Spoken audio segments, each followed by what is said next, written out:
Во студиото веќе Дејан Димовски од групата Инженери. Разговараме за предизвиците од нафтената криза. Добар ден и благодарам што ја прифати мојата покана. Добар ден до вашите гледачи, ми е задоволство да дискутирам со вас. Да, во петокот ве контактирав, разговаравме, имавме една теза што ја пуштивме вашата за вести, меѓутоа се договоривме дека ова е широка тема каде што заслужува повеќе внимание и затоа ве повика во студиото како експерт од оваа тема, најмногу за како инженер, енергетичар. Како гледате вие на оваа моментална криза сега? Па, моментално кризата е причина за кризата е она што се случува на Блискиот Исток, каде што после нападот од страна на Соединетите Американски држави и Израел врз Иран, едноставно се случи целосен дисбаланс на пазарот со нафта и со нафтени деривати, ако тоа се обидеме директно да го објасниме у две реченици, тогаш тоа ќе биде со сила по нафта, а втората е со агресија да се спречи брз технички технолошки развој, бидејќи моје лично мислење е дека во позадина на целокупната криза, односно сето она што се случува, да се успори пристапот до нафта на Кина, која што реално во последната деценија има брз технички технолошки развој и Соединетите Американски држави мислам дека гледаат према себе потенцијален конкурент во развојот на техниката и на технологијата, се обидуваат на нивни начин да го спречат нормалното функционирање и протокот на нафта, да ги контролираат целосно пазарите и сето тоа е претворено во една конфликтна ситуација која што дефинитивно се одразува и на европскиот континент, а се одразува и кај нас преку цените на нафтата и нафтените деривати, кои што подоцна имаат и домино ефект во однос на сето она што се случува, инфлација, пазари, начин на тргување, производство. Сето тоа има ефект кај обичните луѓе. А од друга страна, па речиси 2 месеци оваа криза, Кина никогаш не излезе со информации или со некакви апели дека влегува во некаква криза или рецесија од цела оваа ситуација. Добро се сноѓаат. Краткорочен шок или може да се продлабочи оваа криза? Се ова е повеќе геополитичко прашање, меѓутоа кои се вашите очекувања, кога би завршило, можевме да видиме сега од вестите дека има ново примирие. Да, меѓутоа тактизираат, играат големите играчи, што се случува? Мислам дека варијациите на самите берзи покажуваат што се случува и не може да има никаква сигурност. Промените на часовно ниво на берзанските цени на суровата нафта на пазарите и на цените на нафтата и нафтените деривати покажува дека целосно имаме нестабилност. Сигурно ако говориме во однос на големите играчи, оние кои што ја наметнаа кризата, изјавите кои што ги менуваат постојано, во позадина знаеме дека фирми кои што се блиски до нив остваруваат екстра профити во играње со самите берзански цени. Сето тоа буквално го плаќа поголемиот дел од светот, а она што го констатиравте како констатација во односот на тоа како се однесува Кина, мислам дека во оваа ситуација се однесува мудро, без многу коментари, пренасочување на сопствената стратегија и со тоа покажува дека има стратегија. Секогаш кога некој има одредена стратегија и кога е спремен за одредена евентуална криза, тогаш се однесува тивко и се прилагодува, а додека сите оние кои што се обидуваат да наметнат промена, да наметнат сила и да наметнат тензија, тогаш во поедини ситуации можеме и да ги видиме како дури панично реагираат. Дали Европа беше подготвена за ова сценарио? Што мислите? Европа мислам дека не беше подготвена за ова сценарио, бидејќи не само за сценариото со ова, условно ќе ја кажеме, нафтена криза, претходно и со кризата на конфликтот помеѓу Русија и Украина, претходно и со самата корона криза покажуваат одредени, повторно ако се вратиме на геополитичкото однесување, одредено однесување кое што лесно може да се примети, а јас би го дефинирал на многу едноставен начин како обично пинг-понг топче помеѓу реалната техничка и технолошка можност и сето она што би значило на големите европски држави да биде лојалност. Политички гледаат да бидат лојални кон Соединетите американски држави, а од друга страна не може да избегнат целокупната собствена инфраструктура која што се базира во набавка на нафта и нафтени деривати од Блискиот исток и на набавка на руски газ, особено пределот на Кавказот. Така да цело време се обидуваат да балансираат помеѓу политиката и она што значи реална и техничка можност. Не е само дизел горивото во прашање, сега и керозинот.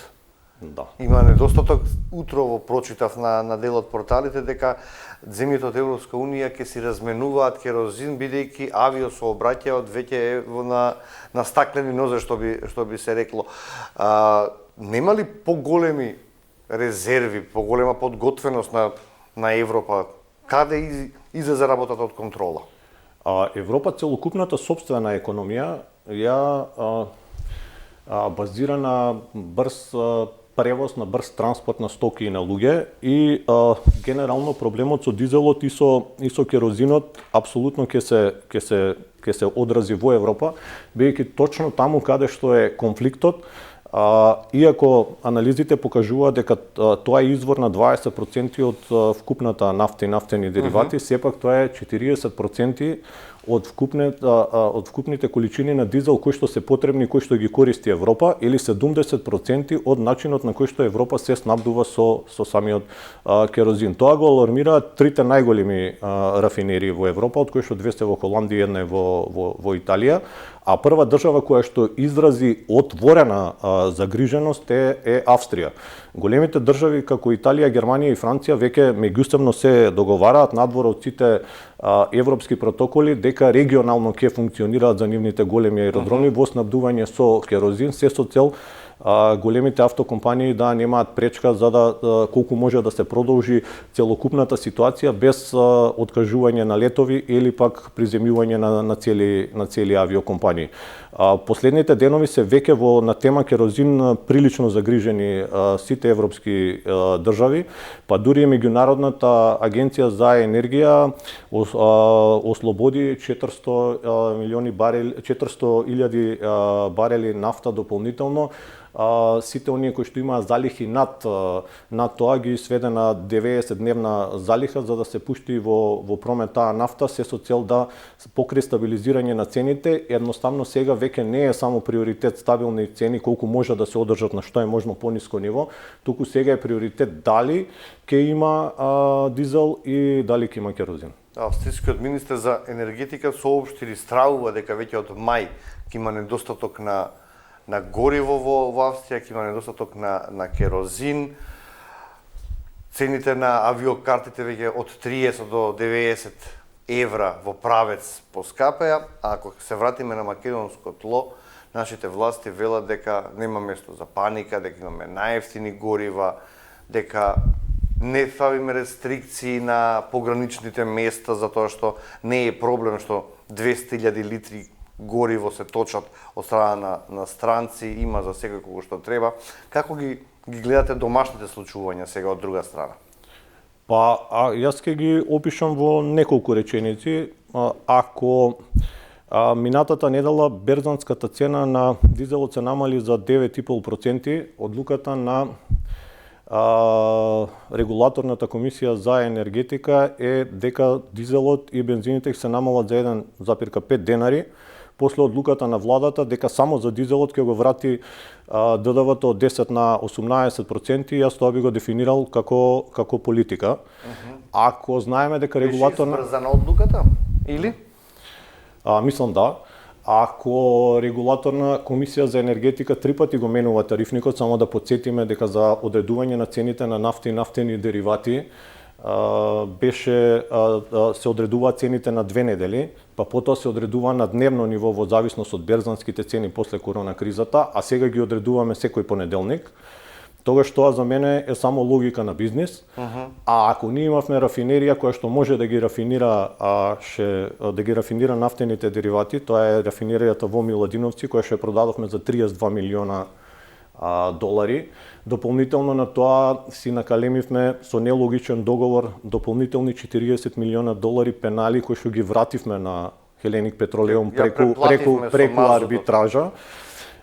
Тогаш тоа значи за мене енергетско предавство, бидејќи таа рафинерија во 1980 година кога е градена до 82 кога е пуштена во употреба, номинално чинела околу 200 милиони долари, а сега низината процената вредност е по овие цени за такво техничко и технолошка изградба е околу 2 милиарди долари. Уште 3 нули плюс. Да. Сето тоа укажува на нас дека ние генерално за било која криза истата се обидуваме да ја менаџираме за жал политички, без стратегија кога ќе дојде и кога ќе ни се наметне кризата. А реално сме целосно зависна држава од увоз на нафта и од нафтени деривати и реално ние можеме единствено само да влијаеме на цената и на намалување на ценовните шокови преку влијание со намалување на акцизите, што и се случи и со ДДВ-то. Другше не можеме да влијаеме, а ја би потсетил само на корона кризата, кога мокните и големите држави, тоа го дискутиравме во петокот, оние држави кои што се финансиски мокни, во оваа криза и воено мокни, прво ќе обезбедат нафта и нафтени деривати за себе, а потоа мислам дека малите држави ако остане ќе се снаоѓаат, така беше и во корона кога на нас ни позајмуваа респиратори, кога ни донира вакцини. Едноставно држава која што не гради стратегија и нема оперативни неколку планови во одредени кризни и вонредни ситуации, тогаш се однесува со обид за политичко менаџирање кога кризата ќе настане. Мислам дека претходните кризи воопшто за жал не извлековме поука. Не научивме ништо од претходните кризи. Што треба да направиме за следната, ако речеме дека денеска, карикираме дека денеска завршува кризата? Од утре веќе нема што треба да се зафатиме за работа за следни предизвици? Првично после секоја криза има обично народот го плаќа тоа скапо. Меѓутоа има и особено големите компании кои што профитираат од кризни ситуации. Токму прво што би требало да направиме е да во една таква кризна ситуација ајде да ги видиме профитните страни на компаниите кај нас после оваа криза. Да видиме дали екстра профитирале или се однесувале според нивни зборови економски одговорно или одговорно, општествено одговорно кон народот и кон граѓаните кои што сигурно плаќаат скапи горива моментално. Тоа е прво што можеме да направиме. Второ, ако направивме енергетско предавство со тоа што буквално ја подаривме рафинеријата, зошто тогаш државата во иднина не направи стратегија да изгради нова рафинерија која што некаде би била во јужниот дел на државата, поблиску до сегашниот нафтовод, која што би била наша рафинерија, односно државен енергетски капацитет, затоа што ако се навратиме во некои документи се обидов да ги прочитам од 1977-78 година, во која што тогаш одредена сума на пари плюс самопридонес од населението и кредитирање преку Стопанска банка нас не довело до тоа да се изгради рафинеријата како зголемување на енергетската независност. Ако државата ја замислиме како едно стебло, односно како едно дрво, ние со тоа што го продававме дистрибутивниот дел на мрежата на енергетскиот дел, односно од снабдувањето со електрична енергија и тоа што ја продававме рафинеријата, буквално си го ископавме и си го исушивме коренот на енергетската стабилност на самата држава. Која што беше и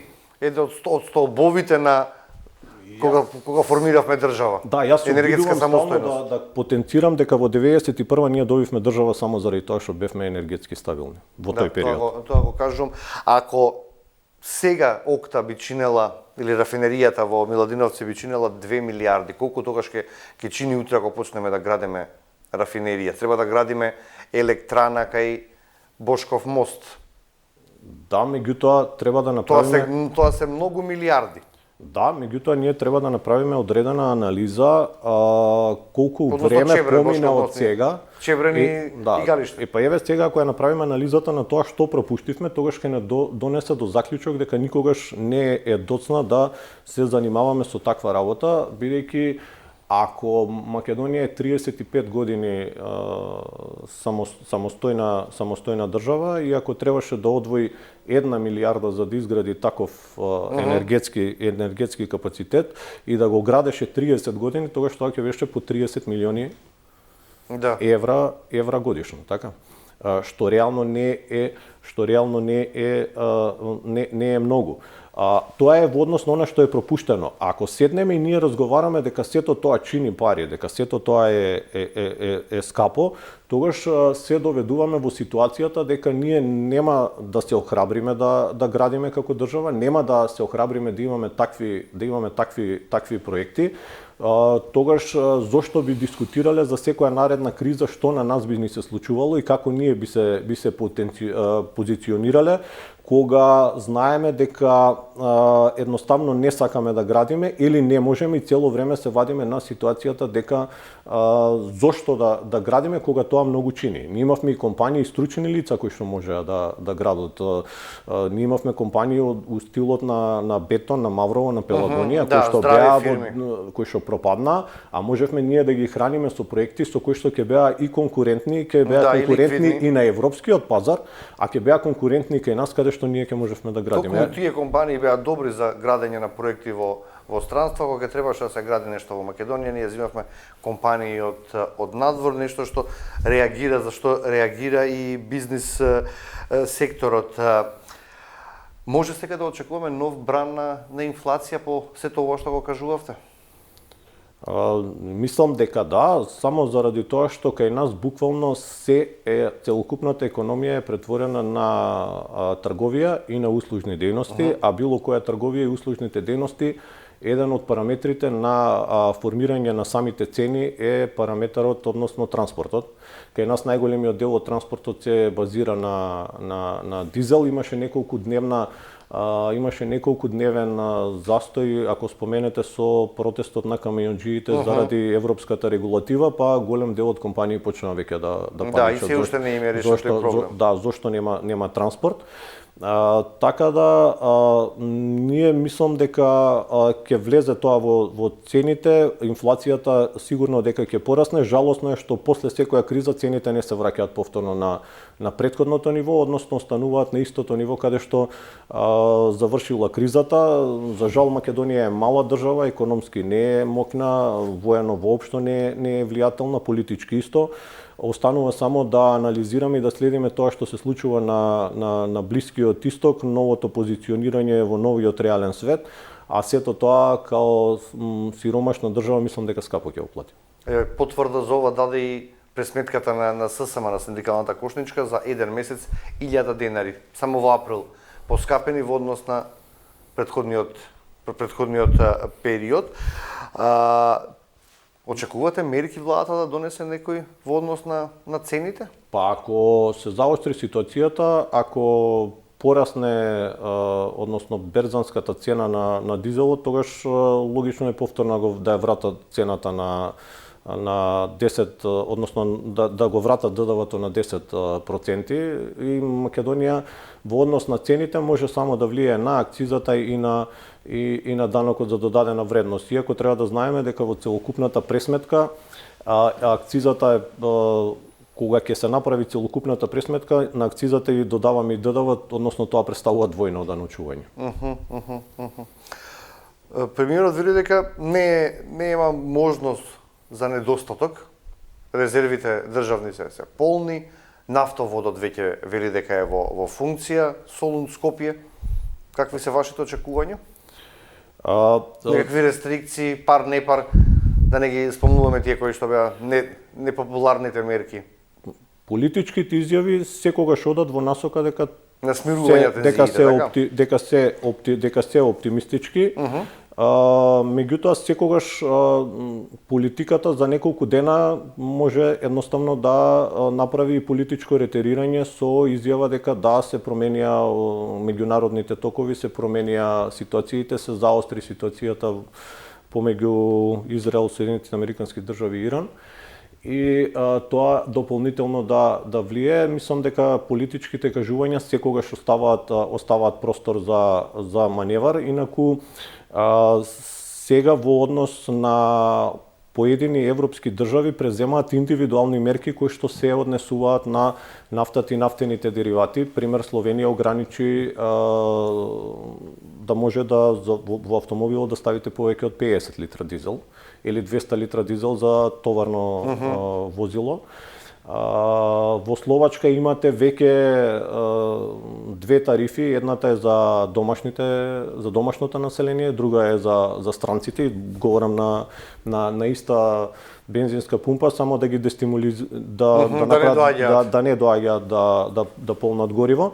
Кај нас ние направивме една анализа во однос на минималната плата и земавме таа анализа, ја правивме на крајот на март месец, на 31 март.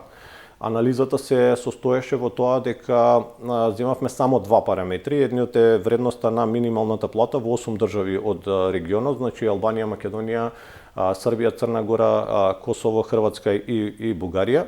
Добро. Во споредба со тогашната цена на дизелот, колку дизел може да купи човек доколку ја потроши целата своја минимална плата.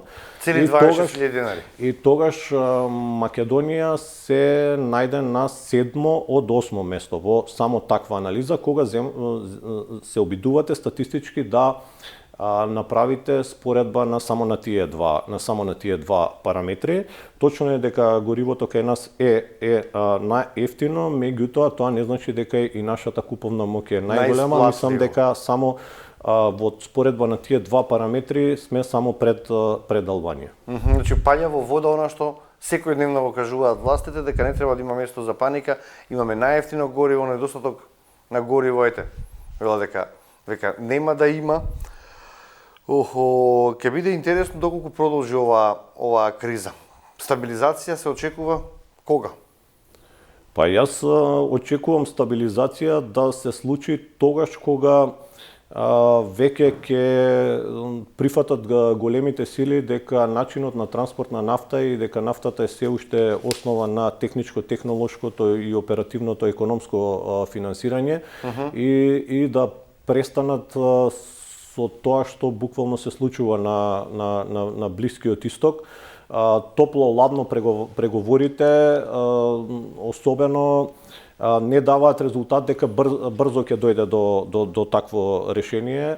Берзите со политичките изјави на Трамп апсолутно не се стабилизираат, напротив се постојано во варијација и загриженоста на самите европски држави е оправдана. Во овој момент првично не гледам било каква ситуација во која што дава определен оптимизам. Дај Боже да сум во грешка, односно во одредена ситуација да се најдеме дека тоа брзо ќе се реши, брзо ќе заврши, меѓутоа кога ќе нападнете одредена држава која што го брани својот територијален интегритет, а сте буквално на нејзино тло, мислам дека Иран е сериозна држава која што ниту дипломатски, ниту воено нема да потклекне, тогаш претпоставувам дека разумното решение ќе треба да го бараат оние кои што се дрзнаа да нападнат. Ако зборуваме сега за некаква алтернатива доколку ситуацијава потрае, ниту граѓаните имаат алтернатива да го сменат горивото, односно да не одат со автомобили на работа и да одат со некој јавен превоз, ниту пак дистрибутерите или камионџиите кои што треба да прават дотур на роба, бизнисот има како да го променат начинот на управување со своите возила. Јас имам 46 години и не сум видел таква ситуација, иако е познато, барем сум бил мал тогаш, генерално кога имало, не знам, возење пар-непар, кога имало дали алтернативи, дали рестрикции некакви? Да, па не, алтернативи се ако имате ако имате друг пристап.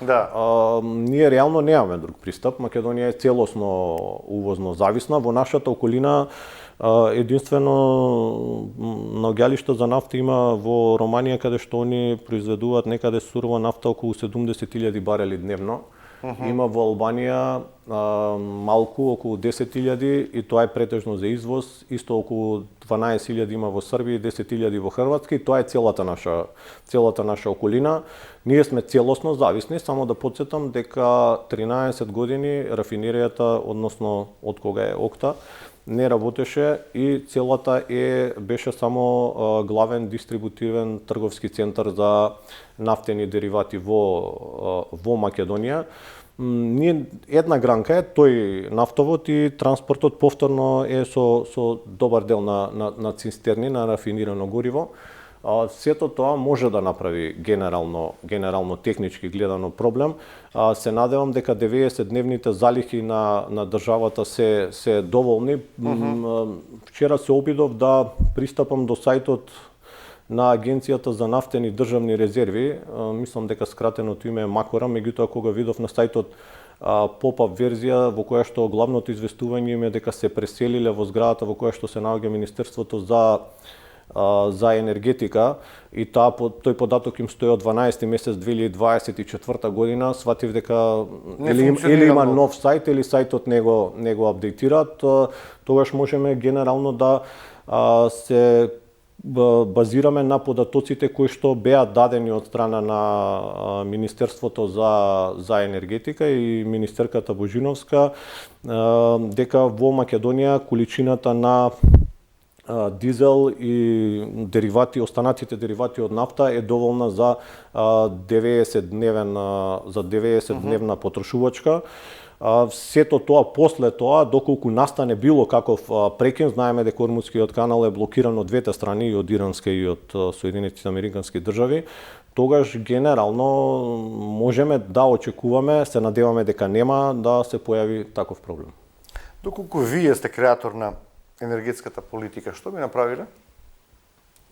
Јас секогаш се обидувам технички да размислувам.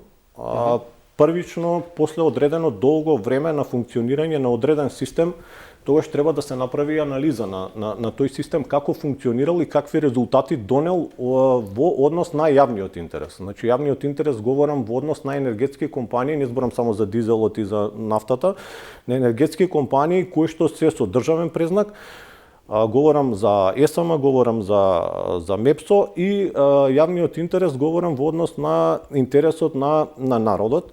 Прво нешто би направиле анализа на работењето и функционирањето на регулаторната комисија за енергетика, одредени анализи кои што ние се обидувавме да ги правиме, сме присуствували на одредени подготвителни седници во кои што се одредувала цената, сме биле поканети достоени од страна на регулаторната комисија за енергетика, кога се одредувала цената на електричната енергија. Јас првично сметам дека регулаторната комисија за енергетика реално не го оправда своето постоење, да биде буквално независно тело кое што ќе го штити јавниот интерес. И генерално првиот потек кој што би го направиле е укинување на регулаторната комисија за енергетика, односно би размислувал да биде тоа дел од Министерството за енергетика, заради тоа што регулаторна комисија за енергетика кадровско и во секторите, во оделенијата, луѓе кои што реално сум ги запознал, се луѓе кои што се стручни, образовани, кои што ја знаат проблематиката. Таков печаток од надвор немам за сега ново формираното Министерство за енергетика, така да тие луѓе ако се уклопат во работата на Министерството за енергетика како дел од Министерството за енергетика, мислам дека генерално би имало самото министерство многу подобар резултат во своето функционирање. Од друга страна, луѓето кои што се делови од самата регулаторна комисија за енергетика имаат политички презнак во своите кариери кои што не можат да го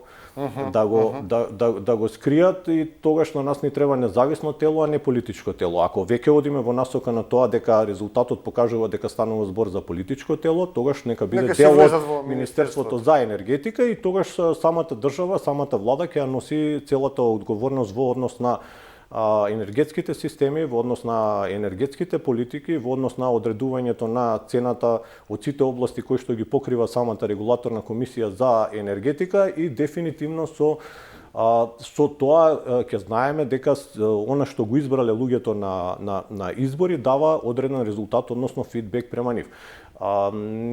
Мислам дека не е логично од техничка гледна точка да имаме регулаторно тело кое што има политичка позадина, целосно треба да функционира како апсолутно независно тело. Добро, тие се одградуваат дека немаат никакви политички влијанија, ни претходниот председател, ни тој пред него, еве сега имаме една недела или 10 дена нов председател на регулаторната комисија за енергетика, договарате состанок, средба. Не сме договарале, мислам дека е коректно да во првиот момент после изборот да човекот едноставно се запознае општо со средината во која што работи. Очекувам дека барем председателот на регулаторната комисија за енергетика од нашите медиуми ќе биде повикан на првично интервју, првично негово согледување. Исто така очекувам дека во иднина ќе има и дебати.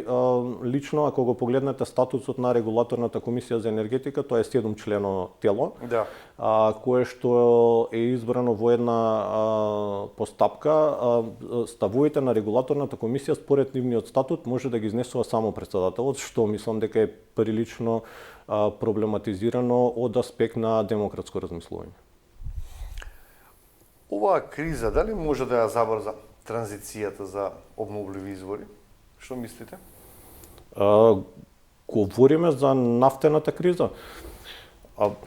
Транзицијата кон обновливи извори во моментов кај нас ја забрзува бизнис интересот, а не техничката потреба. Јас и натаму ќе стојам на тоа дека и сите системи за користење на обновливи извори за производство на електрична енергија треба да бидат дел од еден државен систем, бидејќи енергетиката не е играчка со која што можеме ние постојано да влијаеме на овој или на оној начин. Ајде да споредиме што се случи со Окта. Окта 13 години одлучи да не рафинира и не можете да се спротивставите на тоа затоа што си има свој менеджмент, приватен капитал и си одлучува како ќе функционира во зависност од нивниот начин, стратегија и бизнис логика.